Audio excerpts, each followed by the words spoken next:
اردو کور کے معزز دوستوں، میں ہوں ماجد ملک اور آپ تمام دیکھنے اور سننے والوں کو السلام علیکم۔ ناظرین گرامی، تاریخ کی کتابیں اٹھا کر دیکھیں تو ان میں ایسے واقعات پڑھنے کو ملتے ہیں جن کے بارے میں محض سن کر ہی انسان کی روح کانپ جاتی ہے۔ تاریخ کی ان کتابوں میں ڈائنوں، بھوتوں اور جنوں کے کئی ایسے واقعات ملتے ہیں جن میں سے کچھ اصلی ہیں اور کچھ محض افسانہ، لیکن جو حقیقت پر مبنی واقعات ہیں ان کے بارے میں سن کر حضرت انسان حیرت میں مبتلا ہو جاتا ہے کہ ایسا بھلا کیسے ہو سکتا ہے۔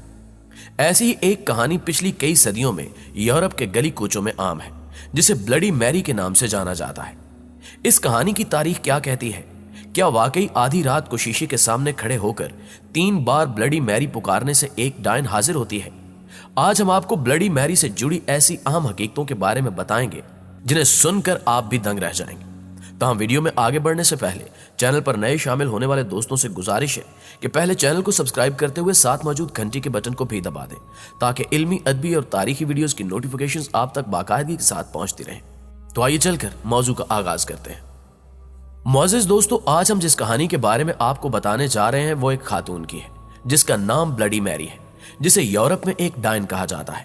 بلڈی میری کے بارے میں ایک بات کافی زیادہ مشہور ہے کہ جب کوئی انسان اماوس کی رات آئینے کے سامنے کھڑے ہو کر 3 مرتبہ بلڈی میری کا نام پکارتا ہے تو بلڈی میری نامی یہ ڈائن حاضر ہو جاتی ہے۔ یہاں ہم آپ کو بتاتے چلیں کہ یورپ میں اس عمل کے بارے میں کہا جاتا ہے کہ جو کوئی بلڈی میری کو بلانے کی کوشش کرتا ہے اور اگر وہ اس کے بلانے پر آ بھی جاتی ہے تو یہ اس کے لیے دولت اور اچھی زندگی کی ضمانت ہوتی ہے، اور اس دوران بلڈی میری کو بلانے والے انسان کی موت بھی واقع ہو سکتی ہے۔ سوال یہ ہے کہ بلڈی میری کی حقیقت کیا ہے اور اس کہانی کے پیچھے کیا راز پوشیدہ ہے؟ تو اس کے متعلق تاریخ میں کئی واقعات ملتے ہیں جن کو پڑھنے اور سمجھنے کے بعد انسان حقیقت تک پہنچ سکتا ہے۔ ناظرین محترم، بلڈی میری کے بارے میں کچھ افراد کا ماننا ہے کہ یہ انگلینڈ کے جنگلوں میں رہنے والی کالے جادو کی عالم اور نہایت خطرناک جادوگرنی تھی، جسے ایک بار جنگل میں نہایت خطرناک شیطانی رسم ادا کرتے ہوئے رنگے ہاتھوں دھر لیا گیا تھا اور سزا کے طور پر اسے زندہ جلا دیا گیا تھا۔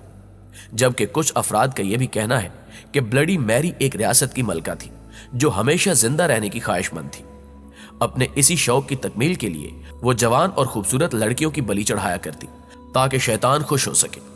جبکہ ماہرین کی تحقیقی اینک سے دیکھا جائے تو معلوم ہوتا ہے کہ ان کہانیوں میں سچائی موجود نہیں۔ اماوس کی رات کو آئینے کے سامنے کھڑے ہو کر بلڈی میری کا نام پکارنے سے لے کر اسے ڈائن تصور کر کے زندہ جلانے تک کے تمام تر واقعات فرضی اور خود ساختہ ہیں۔ حیران کن طور پر بلڈی میری کی حقیقت ان سبھی واقعات اور حادثات سے بالکل مختلف ہے۔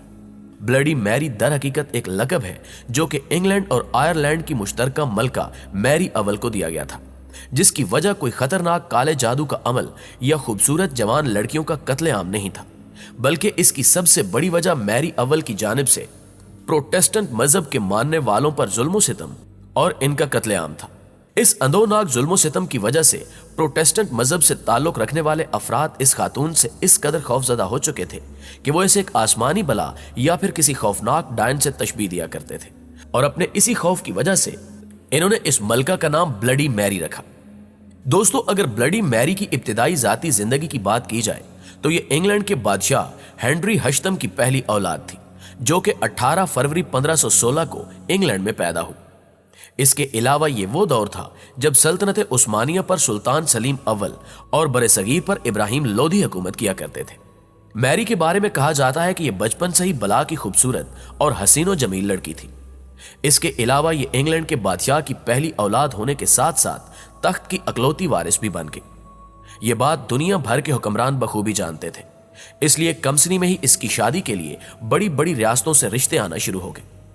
اس کو دیکھتے ہوئے بادشاہ ہنری نے اپنی بیٹی میری کا رشتہ فرانس کے ایک شہزادے سے کر دیا، لیکن بعد ازاں میری کی شادی اس کے کزن ہولی رومن امپائر کے بادشاہ چارلس دی ففتھ سے کرنے کا اعلان کیا گیا، مگر کچھ ذاتی اور سیاسی وجوہات کی بنا پر ان تمام رشتہ داریوں کو ختم کرنا پڑا، کیونکہ میری کا والد ہنری ہشتم اپنے تخت کے لیے مرد وارث حاصل کرنا چاہتا تھا۔